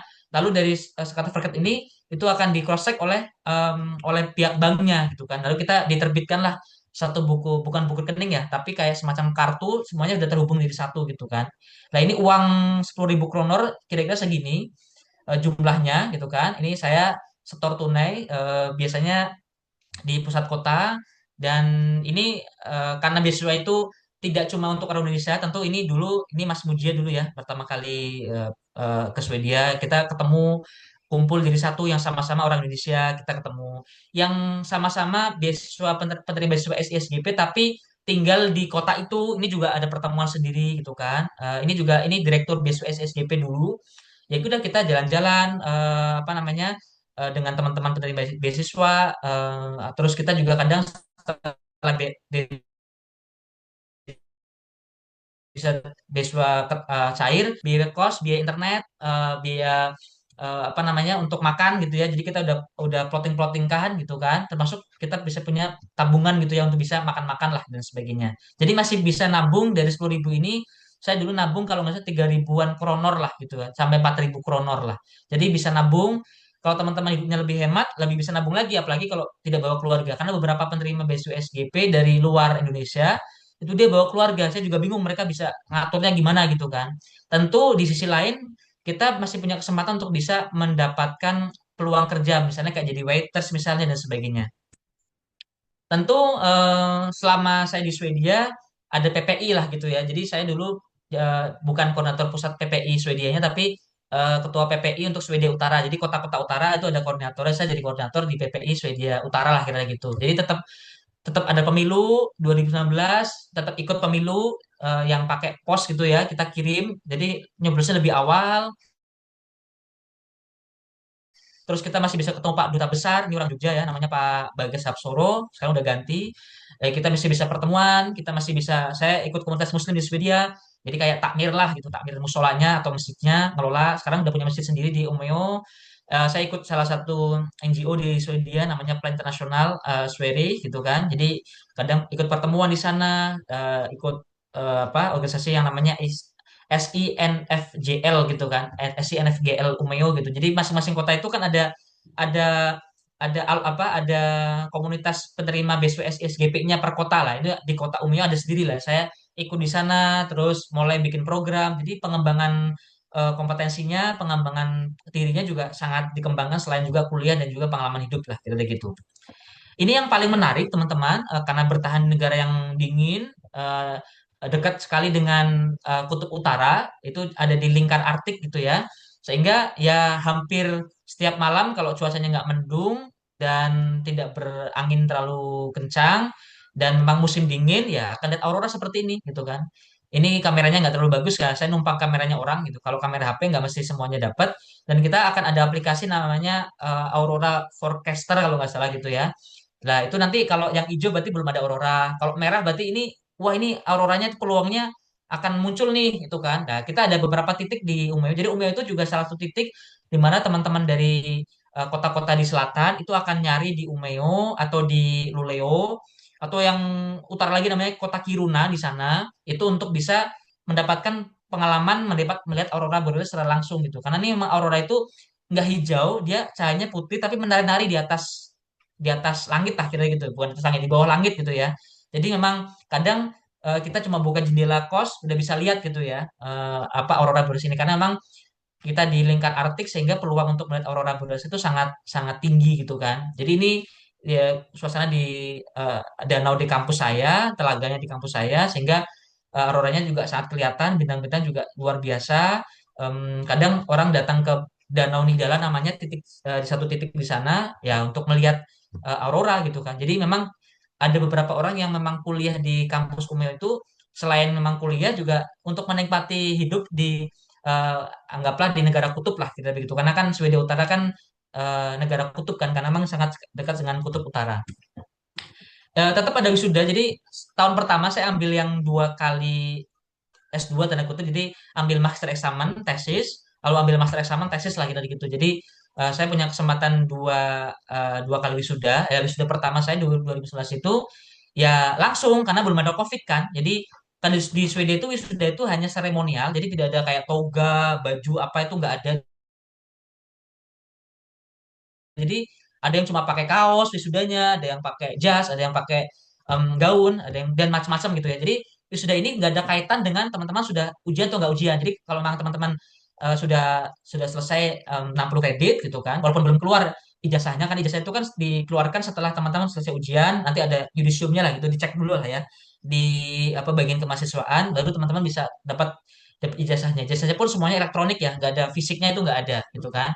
Teman-teman tuh boleh ikut seremonial wisuda. Jadi ada wisuda ini ada yang bachelor, ada yang master gitu kan. Ya udah kita datang, kita terima. Nah, ini yang diterimakan bukan ijazah ya teman-teman, hanya kartu ucapan wisuda. Karena ijazah itu terpisah dengan acara seremonial wisudanya. Jadi wisuda di Swedia itu hanya seremonial dan memang teman-teman akan menikmati apa kultur wisuda yang memang berbeda sekali dibanding di Indonesia gitu ya. Kalau di Indonesia kan sudah semua tuntas, ketika wisuda itu dapat ijazah lah. Kalau Swedia enggak. Ya wisuda wisuda ini acara seremonial kampus yang dikelola oleh asosiasi pelajarnya gitu ya, asosiasi siswanya atau mahasiswanya, kampus memfasilitasi itu kan. Nah, terkait nanti setelah wisuda teman-teman baru bisa proses untuk bisa apa ijazahnya. Biasanya ijazahnya itu diterima di bulan Juni atau Juli kan, karena butuh proses untuk verifikasi dan finalisasi terlebih dahulu gitu kan. Ya sudah, kita wisuda dan sangat menyenangkan wisuda di Swedia gitu kan. Nggak ada ya tentu beberapa karena saya nggak ada apa namanya keluarga di sana gitu ya. Jadi kalau melihat beberapa orang yang sudah itu dia keluarganya datang karena di Swedia itu kan ya menyenangkan tapi tidak tidak seperti di Indonesia yang wisuda itu kayak kayak luar biasa banget lah. Jadi saya luar biasa aja di Swedia tapi kalau Indonesia kan sudah kasih apa panjangan-panjangan bunga dan sebagainya lah. Di Swedia itu nggak seperti itu. Mungkin itu ini slide terakhir saya, mohon izin tadi 1 jam maksimal. Jadi ini pelajaran hidup yang saya terima selama 2 tahun belajar di Swedia. Jadi saya itu belajar sambil liburan gitu. Atau liburan saya belajar tuh terserah gitu ya, tapi keduanya itu bisa sekaligus karena banyak hal baru yang saya pelajari selama saya menjadi pelajar internasional di Swedia, terutama di Swedia Utara dengan beasiswa dari SSGP ini. Lah mumpung masih muda, saat itu saya usianya kalau nggak salah 24 tahun terima beasiswa, 25 tahun saya lulus S2 yang pertama. Jadi eh mumpung masih muda jadi belum berkeluarga walaupun sudah punya pacar gitu ya. Dan saya juga selama di Swedia juga pacaran gitu ya. Jadi LDRan juga biasa. Jadi saya membeli pengalaman mahal. Kalau teman-teman cuma mau S2 ya S2 aja di Indonesia gitu kan. Tapi kalau pengen punya pengalaman mahal, teman-teman nanti bagaimana bisa belajar hidup di negara orang ya, ya segeralah S2 gitu kan. Karena kalau semakin nanti teman-teman tambah usia, apalagi udah berkeluarga, punya momongan, atau teman-teman nanti makin sibuk dengan pekerjaan, nanti S2-nya bisa tertunda gitu kan. Karena ini S2-nya sangat sangat luar biasa apa prestisius ya untuk beasiswa S2 di Swedia ini. Dan saya juga kadang rindu Indonesia. Jadi tontonan Facebook saya, YouTube saya itu ya tontonan Indonesia, berita-beritanya Indonesia semua gitu kan. Karena emang kangen Indonesia, karena kalau mau pulang kan mahal kan tiket tiket pesawatnya bisa 20-an juta kan PP kan. Maka dari itu ya saya kadang video call orang tua, teman gitu kan. Karena jamnya kan berubah. Eh, Normalnya 6 jam, tapi kalau udah musim dingin selisihnya itu bisa sampai sorry, musim dingin tuh 6 jam, kalau musim panas tuh 5 jam lah selisih antara Swedia dengan Indonesia gitu kan. Jadi kadang kadang pengen pulang, tapi kadang juga betah di Swedia karena emang nyaman hidupnya di Swedia, nggak banyak kumpul-kumpul dengan ya ada RT, RW apa gitu kan. Jadi nggak banyak hal-hal yang bagi kita itu disibukkan tapi nggak produktif ya. Karena di Swedia itu kan sangat produktif kehidupannya gitu kan. Dan lebih nyaman dan tenang gitu. Karena individualis tapi bukan berarti kita membatasi diri untuk kenal dengan orang lain karena saya juga tetap berteman dengan banyak orang di Swedia. Yang keempat itu tentu belajar itu penting, sangat penting kan itu tujuan kita untuk dapat beasiswa dan kampus di Swedia. Tapi yang paling penting dibanding belajar dan dapat gelar akademik ya gitu kan, itu adalah menguji kemandirian hidup teman-teman sebagai seorang yang mandiri itu akan seperti apa ya teman-teman masak sendiri, nyuci sendiri, ya dan lain sebagainya itu yang paling penting dibanding satu gelar akademik. Mungkin itu teman-teman paparan dari saya. Mudah-mudahan bermanfaat. Selanjutnya saya serahkan kepada moderator. Terima kasih, mohon maaf atas banyak keluluan dan terlalu cepat ya paparannya. Akhirul kalam. Wassalamualaikum warahmatullahi wabarakatuh.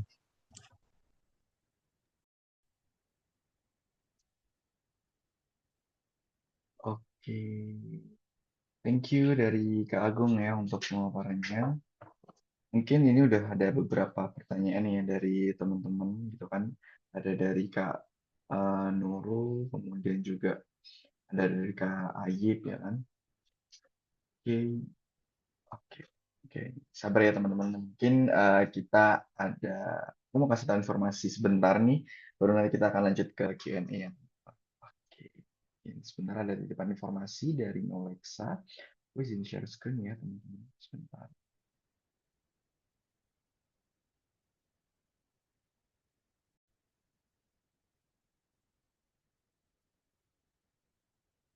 Oke teman-teman, jadi untuk support ya kan, untuk support dari teman-teman gitu kan yang ingin untuk mentoring, untuk scholarship. Jadi teman-teman berhubung ya kan di webinar series ini kan kita berhubungan dengan gimana sih caranya untuk kita bisa uh, get the scholarship gitu kan. Kita bisa dapetin yang mana aku ingin pergi nih ke ke luar negeri gitu kan, beasiswa scholarship mana gitu kan, misalnya contohnya nggak cuma di Sweden gitu kan, misalnya untuk di Korea atau mungkin di Italia, mungkin kemarin dari Kak Munji ya ada di Korea dan juga di Italia gitu kan. Kemudian mungkin misalnya teman-teman mau di scholarship di negara mana gitu kan, dan dari Nolexa juga bisa memfasilitasi hal tersebut gitu kan. Jadi kita ada yang namanya program yaitu scholarship mentoring 2026 gitu kan, yang mana kita ada diskon up to 10% gitu. Jadi kita ada 3 paket teman-teman. Package yang pertama yaitu personal, jadi 1 kali pertemuan 90 menit. Materi bisa teman-teman request gitu ya teman-teman, dan 1 tutor itu untuk per pertemuan gitu ya. Jadi bisa dibilang untuk personal ini teman-teman lebih ke personal tapi hanya untuk di satu kali pertemuan gitu kan, di 200.000 per pertemuan, dan materinya juga bisa teman-teman request gitu. Nah, untuk yang kedua yaitu paket reguler. Jadi untuk paket reguler itu di 4 pertemuan di 90 menit, teman-teman juga bisa request materinya dan juga sama satu tutor per pertemuan gitu teman. Tapi untuk di reguler ini memang totally ada di 600.000 ya teman-teman per pertemuan. Tapi untuk per pertemuannya itu di 150.000 teman-teman. Jadi istilahnya lebih apa ya? Lebih hemat lah gitu. Kemudian package yang terakhir itu intensif di 10 pertemuan gitu teman-teman. Nanti juga teman-teman bisa request 100.000 pertemuan dengan total di 1 juta untuk 10 kali pertemuan.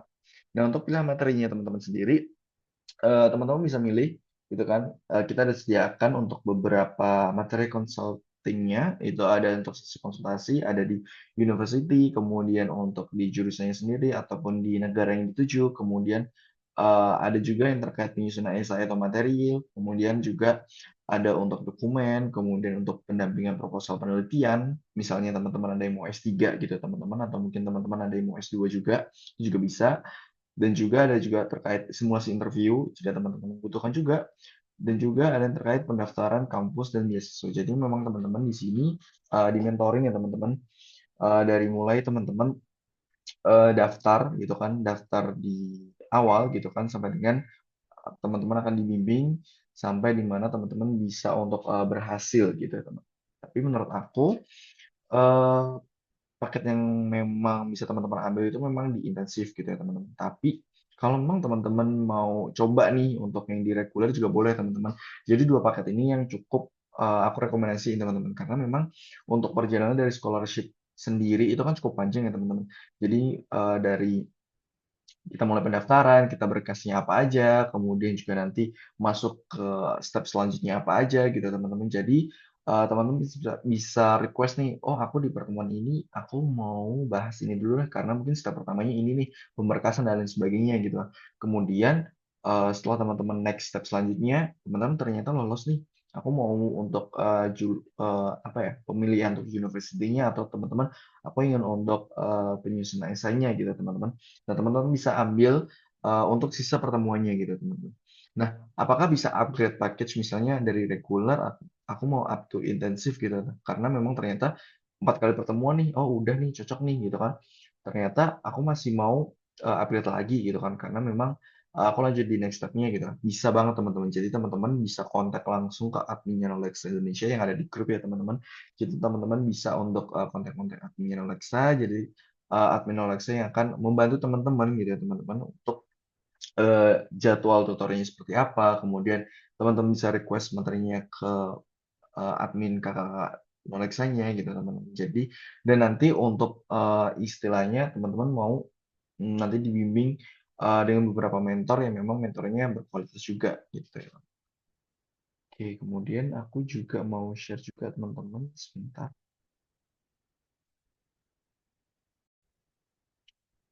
Oke, untuk yang kedua, teman-teman kalau misalnya punya artikel nganggur nih teman-teman gitu kan, eh, atau mungkin kalian mau untuk didampingi sampai publish atau mungkin konsultasi untuk pembuatan artikel sampai dengan publish gitu ya teman-teman.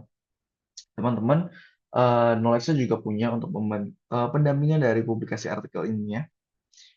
Jadi cocok untuk BKD, Japfang, kemudian lulus untuk S1, S2, dan S3 gitu. Jadi knowledge juga memfasilitasi mulai dari konsultasi artikel yang akan disubmit, kemudian penyesuaian template jurnal. Jadi memang jurnal itu kan ada beberapa template dari masing-masing publisher yang berbeda gitu. Kemudian aja review, kemudian ada revisi minor, check turnitin, Mendeley, kemudian proofreading, kemudian juga publish dan LOE-nya gitu. Jadi Knowledge juga punya yang namanya reviewer yang memang sudah teruji, dan juga beliau-beliau ini juga sudah memiliki artikel yang memang sudah tembus Scopus dan memiliki sinta cukup tinggi gitu ya teman. Jadi ketika teman-teman nantinya misalnya aku mau untuk publish gitu ya teman-teman, misalnya S1 ataupun S2, teman-teman bisa nanya-nanya nih atau konsultasi nih di mana dan lain sebagainya itu ke admin Alexa juga teman-teman. Dan juga misalnya teman-teman mau ambil bundling nih, boleh banget nih teman-teman. Nanti hubungi aja admin Alexa terkait mentoring dan juga terkait untuk publishernya gitu ya teman. Oke, mungkin dari aku singkat aja ya teman-teman untuk intermezzonya. Jadi mungkin kita next untuk beberapa pertanyaan yang mungkin sudah ada di kolom chat box gitu ya, teman. Oke. Oke, mungkin yang pertama, kalau sudah S2 di Indonesia, boleh daftar S2 lagi nggak ya di sana, Kak? Atau kita nggak usah upload ijazah S2 kita yang ada di sini? Terima kasih.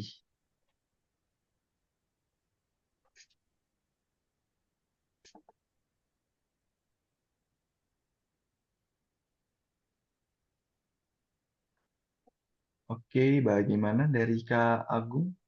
Oh, saya langsung ya? Boleh, Iya, boleh. Kalau ada S2, boleh. boleh S2 lagi. Nggak ada masalah.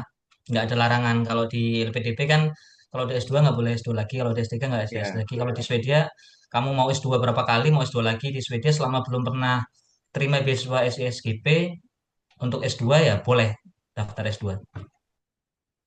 oke, jadi itu ya teman-teman. Jadi untuk beasiswa Sweden ini, SSKP ini boleh banget teman-teman untuk daftar lagi. Misalnya udah S2 mau daftar beasiswa lagi selama mungkin masih belum pernah menerima gitu ya dari Kak Agung.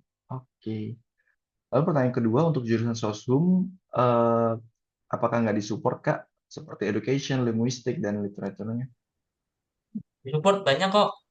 Kalau teman-teman cek di websitenya SSGP, kan ada daftar ininya kan, apa aja yang masuk dalam program yang dibiayai itu kan banyak sekali kan. Misalnya kalau tadi apa namanya, tadi soshum toh misalnya, contohnya misalnya ambil sosiologi misalnya, itu banyak kok, ada global studies, itu nggak cuma STEM aja kan, nggak cuma yang eksakta, itu banyak sekali. Totalnya kan ada 400-an program yang didanai kan, dengan beasiswa SSGP ini. Jadi setahu saya banyak sekali program yang sosum yang juga ada di dalam listnya. Saya kirim listnya itu di dalam chat gitu kan, teman-teman bisa cek apa saja yang dibiayai. Tapi kalau mungkin ambil contoh tadi sosum mungkin apa ya, contohnya education lah ya misalnya ya, ambil contohnya education gitu kan. Education tuh juga ada, walaupun nggak spesifik education gitu ya. Jadi karena di Swedia itu kan berkembangnya juga luar biasa kan, jurusan-jurusan itu kan, program-program gitu. Jadi nggak cuma education, tapi education apa nih misalnya gitu kan. Jadi kadang ada eh, education leadership misalnya, itu kan juga ada tuh. Cuma masalahnya adalah teman-teman harus cek tidak semua program studi yang ditawarkan oleh kampus itu dibiayai oleh SISGP atau Swedish Institute gitu kan. Jadi teman-teman harus cek dulu di laman SISGP. Lalu kan ada namanya eligible master program for SI-nya kan. Nah, SI-nya itu apa aja programnya? Nah, itu yang teman-teman perlu perlu cari di sana satu-satu. Misalnya kalau sosum ya, kan ada apa, social studies of gender, sociology of law, kan banyak tuh. Bisa ada welfare policies and management. Itu banyak hal sebenarnya yang masuk ke sosum gitu ya, selain yang kayak engineering, manajemen, architecture gitu kan, komputer dan sebagainya. Jadi ada banyak sebenarnya, tapi memang perlu telaten untuk mencari, menemukan prodi mana yang memang cocok, sesuai dengan passion teman-teman. Mungkin gitu. Oke, thank you Kak Agung. Oke, mungkin kita next untuk pertanyaan selanjutnya yang mungkin menjadi sedikit discuss ya untuk teman-teman di chat box. Kak, kalau sekarang kita daftar beasiswa SI tapi belum daftar univnya, masih bisa kah? Karena tadi lihat jadwalnya untuk pendaftaran program ke kampus cuma sampai tanggal 15 Januari 2020. Gitu. Iya, jadi beasiswa S ini kan, saya buka ini ya, beasiswa S ini kan terhubung kepada university admission. Jadi kalau teman, jadi saya mungkin jelasin di sini dulu. Nah, jadi begini, ini ya, oke. Jadi begini, ini lini masa yang sudah baku, sudah terkunci seperti ini. Jadi kalau teman-teman tiap tanggal 16 Oktober tahun sebelumnya sampai 15 Januari tahun ini itu kan, itu teman-teman diberikan waktu untuk daftar kampusnya dulu. Jadi tidak bisa teman-teman daftar beasiswa dulu baru daftar kampusnya. Alasannya karena memang ketika kita daftar kampusnya maksimal, setahu saya 4 ya, 4 prodi, kan kita bayar ya kira-kira 1,5 sampai 2 juta kalau sekarang ya, biaya untuk admission fee-nya. Ya setelah itu beasiswanya itu kan baru pengumuman pembukaan kan di November. Artinya pengumuman tuh programnya apa aja, kampusnya, persyaratannya gitu kan. Lah, ketika teman-teman 15 Januari itu sudah daftar di University Admission itu kan akan ada nomor registrasinya. Lah nomor itu ketika teman-teman daftar ke beasiswa SI itu yang diinput. Maka semua data yang ada di Universitas Penj itu yang ditarik oleh beasiswa SI-nya, SISGP-nya. Oh, orangnya ini. Jadi kalau teman-teman apa namanya eh, daftar di sini, nanti akan ada satu laman atau satu kolom atau bagian di dalam beasiswa SISGP-nya yang teman-teman nggak bisa isi, yaitu berapa nomor pendaftaran University Admission-nya. Itu sih kira-kira teman-teman. Jadi harus harus urutannya seperti ini, gitu kan. Nggak bisa yang lain gitu kan, karena memang kebanyakan kan eh, mungkin menyamakan dengan di di beberapa negara lain gitu, kayak misalnya di Chevening ya udah kita daftar kampusnya, setelah itu untuk kampus diterima gitu kan, kita daftar ini. Beberapa enggak daftar kampusnya, daftar beasiswa dulu kayak di AS gitu ya Australia kita daftar beasiswa dulu, terus kita nanti nyari kampusnya. Nah kalau di Swedia itu karena Universitas itu milik pemerintah Swedia, SISGP ini juga milik pemerintah Swedia, maka keduanya itu terintegrasi. Mungkin begitu, Mas Mbak. Oke, gitu ya teman-teman. Jadi memang untuk di Sweden ini memang sudah uh, pakemnya seperti itu ya. Jadi kita milih kampus dulu, baru nanti kita ada beberapa stepnya lagi untuk tadi yang sudah Kak Agung bilang ada nomor regisnya untuk kita masukkan di pendaftaran beasiswanya. Tapi mungkin beberapa negara yang lain juga ada yang buka beasiswa dulu gitu kan, baru mungkin daftar di em, univnya gitu teman-teman. Jadi kalau teman-teman juga masih bingung, ya boleh banget tadi ya. Teman-teman bisa tanya-tanya ke admin Kak Nolexa, mungkin teman-teman bisa dibantu nih karena mungkin udah ketinggalan di beasiswa SI, bisa jadi nih dari teman-teman setelah konsultasi ada juga nih beasiswa luar negeri yang lain yang mungkin bisa teman-teman daftar gitu. Oke, next. Kuliah sambil part time kerja bisa nggak sih di sana Kak? Apakah bisa mengganggu proses belajarnya atau enggak gitu. Dan sekaligus satu lagi last questionnya, untuk beban kuliah dan belajar di sana lebih sulit kah dibanding di Indonesia, Kak? Ya, yang pertama, kita masih bisa kerja di Swedia tapi part-time, karena kalau semua pemberi kerja di Swedia itu pasti terdaftar di Skatteverket atau ya kantor pajaknya lah gitu kan. Jadi kalau kita kan potong pajak itu kira-kira 33%. Jadi kalau teman-teman misalnya ada waktu untuk bisa part-time misalnya jadi ya waiters misalnya gitu kan atau karena semua pemberi kerja itu kan harus wajib mendaftarkan siapa saja karyawannya. Karena nanti ketika teman-teman sudah dianggap karyawannya itu akan dideduksi eh, eh, gajinya atau penerima penghasilannya untuk pajak 33%. Kira-kira gitu ya. Nah, beberapa teman saya itu memilih untuk jadi waiters aja. Jadi ada restoran, kafe gitu kan. Nah, tapi ini part time loh ya, bukan penuh waktu ya. Nah, dia akhir pekan dia cari yang Sabtu atau Minggu atau di luar dia kuliah, mungkin malamnya. Itu kan kalau kerja di Swedia itu maksimal satu hari 8 jam. Nggak mungkin lebih dari itu. Karena aturan ketenagakerjaan seperti itu. Tapi kalau kurang bisa bisa nggak? Biasanya ada yang cuma kerjanya 4 jam, gitu kan? Karena part time kan. Beberapa teman saya itu nyari beberapa peluang magang gitu kan di beberapa kantor di Swedia. Itu ya magang tapi dibayar lah gitu ya, bukan magang yang gratisan gitu kan. Ya udah, itu tetap bisa selama itu akhir pekan tidak mengganggu kuliah. Itu tetap tidak mengganggu kuliah karena memang biasanya itu ada apa namanya? Ada eh, kayak semacam pernyataan atau penegasan dari pemberi kerja bahwa ketika kita menerima satu pekerjaan itu nggak mengganggu pekerjaan yang lain gitu kan. Jadi emang nggak bisa double-double kalau kerjaan di Swedia dalam tanda petik kamu kamu kerja di tempat A, kamu kerja di tempat B, waktunya bersamaan tuh nggak mungkin overlapping begitu kan. Nah, faktanya memang beberapa penerima beasiswa SGP yang dari negara-negara kayak India, Pakistan, Bangladesh, itu dia tidak kuliah gitu kan. Jadi dia itu menggunakan peluang beasiswa dia dan kuliah dia itu untuk nyari kerja dan nyari swaka. Jadi misalnya dia kuliah nih Sabtu Sabtu sorry Senin Rebo sampai Jumat kuliah. Dan dia nggak pernah masuk kuliah, tapi dia tetap terima gitu kan. nanti kan ujungnya kan akan ada apa tanda kutip KHS-nya akan keluar lah. Jadi nanti transkripnya keluar kan nggak ada nilainya kan. Jadi ngerjain tugas nggak apa gitu kan. Itu biasanya beberapa dicabut. Lah dia itu nanti yang kasus-kasus seperti ini tuh memang ada lumayan masif gitu ya. Makanya penerima dari IPB itu India Pakistan itu kan dibatasi kan, lebih selektif lagi kan. Jadi kalau teman-teman mau milih untuk part time di Swedia, saya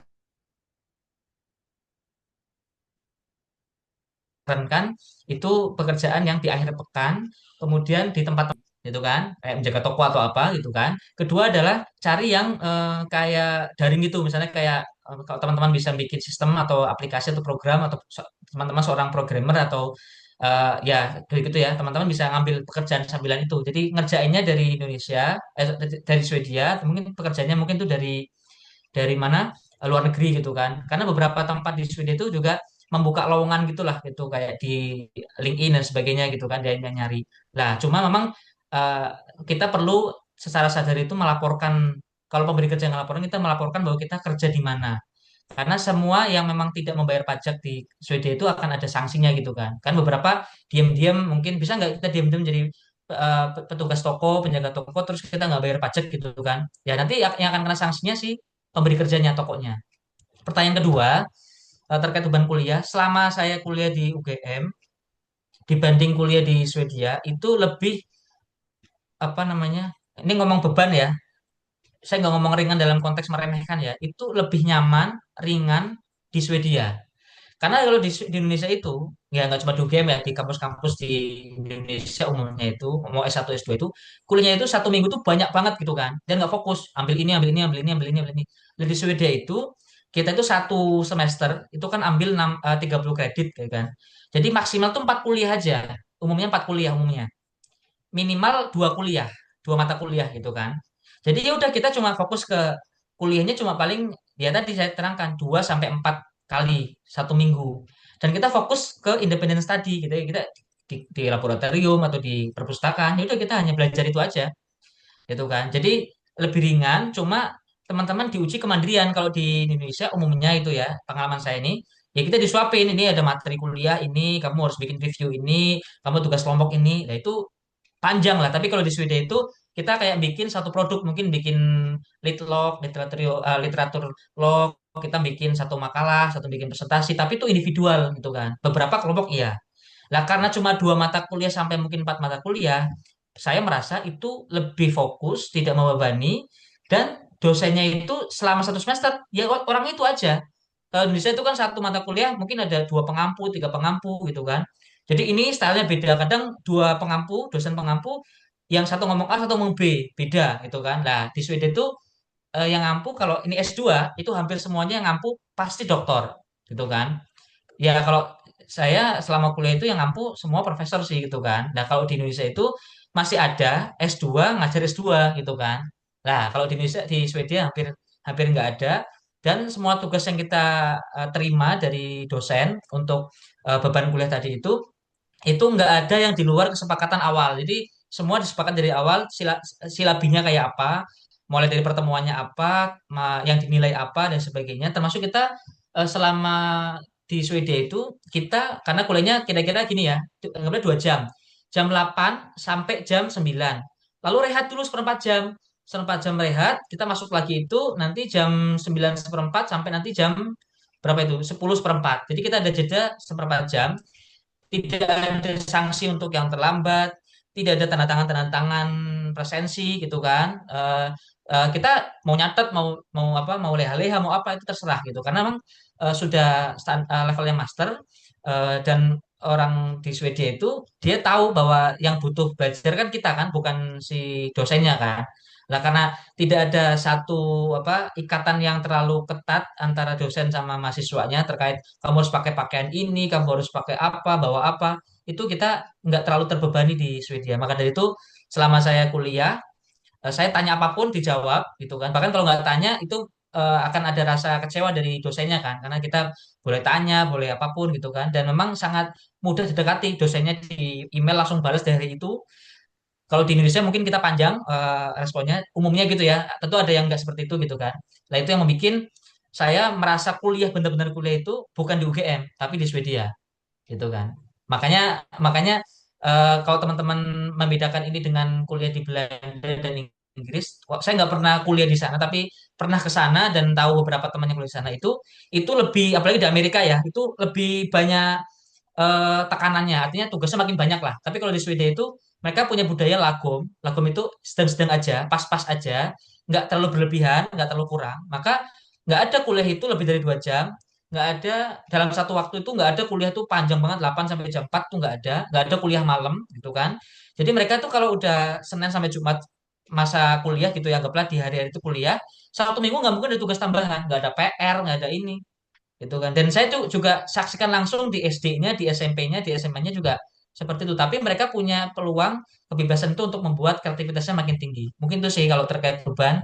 Saya sangat sarankan teman-teman, bukan berarti karena saya itu mempromosikan ya, tapi saya kuliah di sana, saya merasa saya tuh lulus tanda kutip ya, saya jelek-jelek ini lulusan terbaik di departemen saya di UGM Politik Pemerintahan itu kan. Cuma saya merasa bodoh banget gitu kan. Saya ketua angkatan juga. Lah ketika saya di Swedia itu saya merasa kadang lebih pintar ya dibanding orang sana. Tapi justru ketika saya merasa lebih pintar, saya merasa lebih bodoh juga. Maka dari itu saya tuh merasa kok profesor itu ditanya kok senang gitu ya. Bukan kayak kita debat ya, debat kayak di Indonesia itu kan kalau debat nggak suka digurui gitu ya. Kalau di Swedia itu didatangin ruangannya udah janjian gitu ya. Itu senang banget, bahkan dipinjami literatur dan sebagainya. Jadi kayak profesor itu kan nggak dipanggil namanya ya Pak siapa. Saya kan ada profesornya Profesor Anders sama Profesor Kamila ya, panggil aja Kamila, Anders gitu kan. Itu yang bikin egalitariannya tadi itu yang bikin nggak terlalu terbebani. Tapi kalau di Indonesia umumnya yang saya rasakan dosen tuh di atas kita, bukan partner kita. Jadi kita mau ngomong aja buat takut salah, nanti tugas nggak dikerjain, nilai di sana itu nilai itu nggak ditentukan oleh oleh dosen juga, tapi oleh usaha kita untuk mengerjakan satu kewajiban yang kita sudah tentukan dari awal. Mungkin itu teman-teman.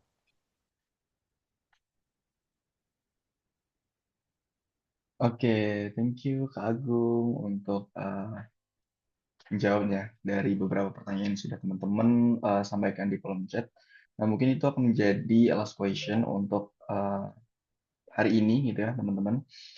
Jadi mungkin sebelum aku tutup, kita akan nanti lanjut ke sesi dokumentasi juga. Mungkin ada closing statement dari Kak Agung nih untuk teman-teman semuanya yang ada di sini yang mungkin sedang berjuang nih untuk beasiswa Sweden ataupun mungkin beasiswa luar negeri yang lain gitu. Ya, saya berdoa teman-teman yang ikut sesi webinar kali ini punya waktu yang cukup, tidak perlu buru-buru tahun ini, tapi masih ada tahun depan. Kuliah di Swedia itu kuliah yang sangat menarik, bukan cuma karena kuliahnya, tapi karena negaranya, budayanya, politiknya, pemerintahannya, sistemnya, kesehatannya, pendidikannya. Karena ini negara ini berbeda dibanding negara-negara yang lain, karena ini negara Nordik, negara yang sifatnya itu welfare state gitu kan. Dan persiapkan semua dokumen, tentu kalau memerlukan satu mentoring, satu pendampingan atau teman-teman sudah dipaparkan oleh moderator apa satu lembaga atau apa karena dulu karena beruntung saja cuma ada satu orang yang juga sangat membantu yang Mbak Titi itu kan jadi saya juga dibantu untuk direview CV-nya apanya itu memang jadi jangan takut atau jangan pesimis.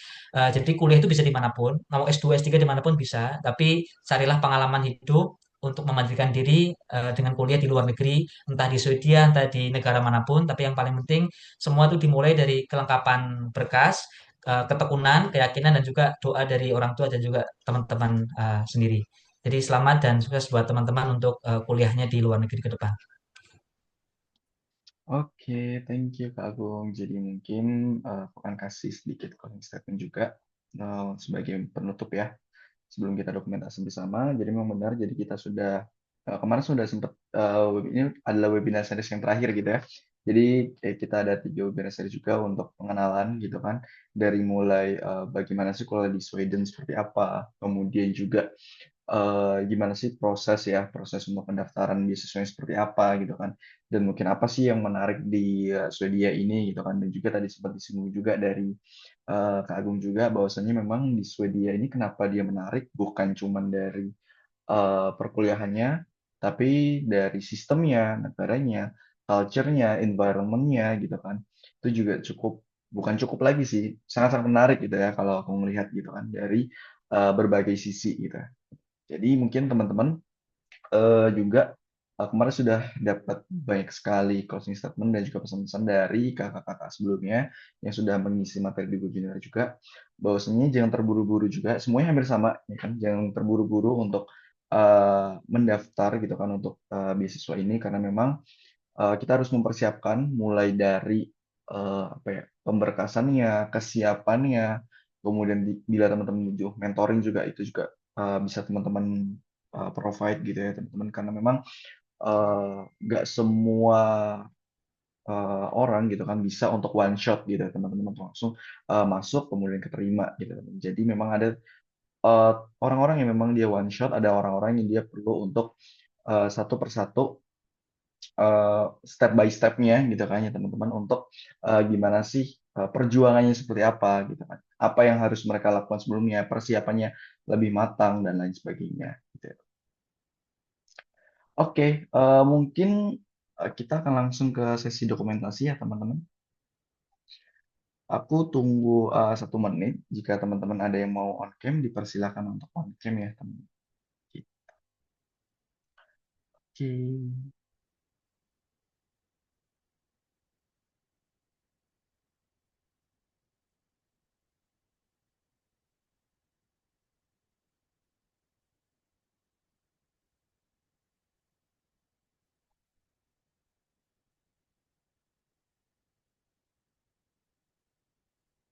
oke. Sepertinya eh, ini ya, gitu kan. Aku izin untuk screenshot ya teman-teman. Oke, aku hitung. 1, 2, 3.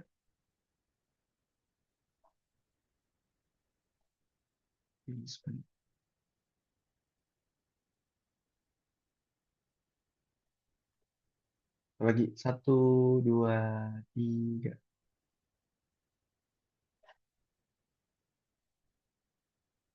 Oke, oke. Thank you teman-teman semuanya yang udah menghadiri webinar series untuk pada hari ini yang diadakan oleh Nolexa terkait untuk beasiswa Sweden SESGP-nya. Bagi teman-teman yang mau untuk konsultasi, mentoring, kemudian ingin tahu lebih banyak juga terkait gimana sih caranya untuk mendaftar, gimana sih peluangnya, apakah aku memiliki peluang atau enggak dan lain sebagainya, teman-teman bisa langsung konsultasikan kepada admin Nolexa dan so pasti Nolexa akan membantu provide teman-teman gitu kan, nggak cuma di beasiswa Sweden juga, tapi beasiswa-beasiswa luar negeri yang lain yang mungkin teman-teman tertarik gitu kan, gitu. Oke, mungkin dari aku terima kasih untuk yang teman-teman udah mau untuk join ya kan, untuk bisa bergabung di webinar ini. Dan juga aku terima kasih juga kepada Kak Agung dan teman-teman semuanya. Thank you. Terima kasih, Amit. Selamat siang semuanya. Oke, selamat siang Kak Agung.